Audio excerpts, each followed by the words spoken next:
It's been almost a month since I last did a scary story video, what the fuck? Also, these stories from r/short scary stories, so I'll link them in the description and you can go read some more for yourself. When no wooden tombstones or plastic skeletons had appeared in the miller's yard by September 31st, we were worried, but when their house was still undecorated on October 15th, we began to panic. That afternoon, Gene Wilcox brought the millers a batch of his special pumpkin cream cheese cupcakes. He offered to let our new neighbours borrow his inflatable ghost and animatronic witch. The millers might not have had time to buy props after their recent move to our neighbourhood, but Gene was happy to share. Amy Miller closed the door in his face. Matilda Hawthorne tried next. She offered the millers one of the bright orange flyers that we put up every year, the ones that list Halloween events and remind everyone of our rather unusual trick-or-treating hours, 7 PM to 10 PM for the early shift and 12 AM to 3 AM for the graveyard shift. Matilda asked the millers if they had any questions about the programme. When Frank Miller shook his head, she inquired delicately which member of the Miller family would be staying up to hand out candy during the graveyard shift. Nobody, Frank Miller responded. Nobody, Frank Miller had responded. We don't celebrate Halloween. Didn't celebrate. We couldn't believe it. Yesterday, Terry Pruitt walked up the miller's decidedly pumpkin-free driveway with 2 huge sacks of candy. He tried to make our new neighbours understand just how important Halloween was in our town. Terry explained that if the millers didn't want to put up decorations or join in any events, that was fine, but they should at least hand out sweets to the trick-or-treaters. Frank Miller told Terry where he could stick his candy and ordered him off the property. A few hours before trick-or-treating began, I made one final attempt. For the last time, Amy Miller spat in my face. We are not participating in this evil, godless, pagan holiday. Just hear me out, I pleaded. All I ask is that you let me sit here on your porch and pass out candy. Please, it's for your own safety. For our own. The hulking shape of Frank Miller appeared in the hallway behind his wife. Are you threatening my family? You get out of here right now, mister, and if even one of you heathens set foot on my lawn tonight, I'm calling the police. It's almost 3 AM now, and the screams of the miller's place have finally died down. Tonight has been as harrowing as any Halloween in this town. I've placed chocolate in the clawed hands, given lollipops to writhing tendrils, and stared into ravenous maws, not made by makeup. If I didn't offer gumballs and caramels, they'd gnaw my flesh instead. The millers were right. Evil, godless things really do stalk the shadows on Halloween night, things that revel in human agony. Fortunately, the people of this town learned long ago that there's one thing such beings crave more than death and pain: sugar, trick or treat. Do you remember the game 20Q? 20Q was a computerized version of the parlour game 20 questions. You would think of an answer like shovel, and then the game would ask you 20 yes or no questions. At the end of the round, the console would guess your answer based on the responses you provided. I had all but forgotten about the game until I agreed to help my mother with spring cleaning. I was clearing out my brother's room while she was tiling our backyard for planting. I know I'd have to go take over for her soon, or she would insist that she could finish all the heavy digging herself. I was packing up the last box when I saw our old 20Q console. Years ago, Adam and I had begged our mother to buy us one. Looking at the plastic crimson sphere now brought back a flood of memories. Feeling nostalgic, I thought of an answer and powered the game on. The console emitted a sequence of beeps before asking, "Is it an animal?" "No," I answered. "Vegetable?" "No." "Mineral?" "No." "Other?" "Yes." The box beeped. I'm thinking. "Is it a living thing?" "No." "Is it a tool?" "No." I'm thinking. "Can you play with it?" "Yes." "Can you play pirates with it?" I frowned. That was oddly specific. Still, I answered, yes. If while playing pirates you pushed it a little too hard and it fell down the stairs and broke, would you try and fix it? No. Call your mother? No. Panic and try and cover up your mistake? My hands shook a little as I pressed yes. When your mother asked where it was, did you tell her the truth? No. Lie and say you hadn't seen it? Yes. When you tried to hide your mistake, where did you stash it? Did you store it in the closet hoping no one would notice? No. Drag it out to the dumpster in a trash bag? No. Bury it in the back garden? With trembling fingers, I hit yes. When the dog wouldn't stop sniffing around its grave, did you confess to your mistake? No. Bribe the dog with treats? No. Bury the dog next to its grave?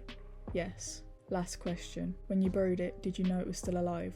Trying to gasp for help through a crushed windpipe and the wet soil its brother methodically shovelled on top of it. I gasped, tears streaming silently down my face as I hit no. The game whirred. Calculating. My guess is, you killed me, Charlie. You killed me. You killed me and now you're going to pay. I dropped the 20Q console, my hands shaking. I was suddenly struck by how long the shadows were against my bedroom wall, just how much time had passed while I absorbed in the game's questions. I was acutely aware of the smell of freshly turned soil drifting through my brother's bedroom window. Outside in the backyard, my mother screamed. Growing up, I always knew my brother was different. I wasn't supposed to know, but I did. It wasn't so much a secret as it was deep family shame. My parents refused to acknowledge it, and as a result, he never received the help he so desperately needed. But the full extent of his deviancy didn't become apparent until his early teens, a secret of which I've kept from everyone, even my brother. If he knew that I knew, I'm not sure what would happen. It was an accident. That's how it all began. We were playing around in my mum's study, and I knocked over one of her many porcelain figures, a cute Dalmatian puppy, the fragile thing breaking into a dozen of unrecognisable pieces as it hit the hardwood floor. My brother stared at the broken mess for minutes, before Mum stormed in and started yelling. My brother didn't flinch though, just stood in silence as she cleaned up, his eyes never leaving the ominous shards. A few days later, our neighbour, Mrs. Zielinski, reported her dog Maya missing. She was a precious Dalmatian puppy, little over a year old. They found pieces of her for days, hacked violently into fleshy bits. A heinous act of pure cruelty, they called it, and I immediately knew it was my brother. I suppose I still wanted to test my hypothesis though. So a week later, I accidentally broke another figurine, this time depicting a plump little boy. I ignored my mum's scolding, keeping my gaze locked on my brother. He didn't move an inch, just stared at the headless figurine on the floor. My mum locked the study after that incident. A few days later, Billy O'Donnell disappeared. 10 years old, freckled, a bit on the heavy side. They found his body 5 days later. It took another 2 before they located his head. The expression frozen on his face was one of unimaginable pain and fear. I knew then for sure what my brother was, and I swore to myself to keep it secret, to keep him safe. I would become the help he always needed. He'd happen upon broken remains of porcelain figures all throughout his teenage years. A young, beautiful woman, a dapper middle-aged man sporting a broad-brimmed hat, a frowny-faced old lady cradling a cat, a handsome fellow in a sparkling red jacket. Some turned up in tiny pieces, others were never found. You can never know that I know though. Know that I'm the one who breaks them. Know that I deliberately leave them where you can find them. Know that I paint the figurines myself. One to resemble the slutty cashier that kept flirting with my husband. One to resemble my pervert of a boss. One to resemble the horrid old hag that lets her cat piss on my property. The last one to resemble my cheating asshole of a husband. Don't worry, they won't be missed. They're all just broken porcelain figurines now. My eyes flew open when a hand clamped over my mouth.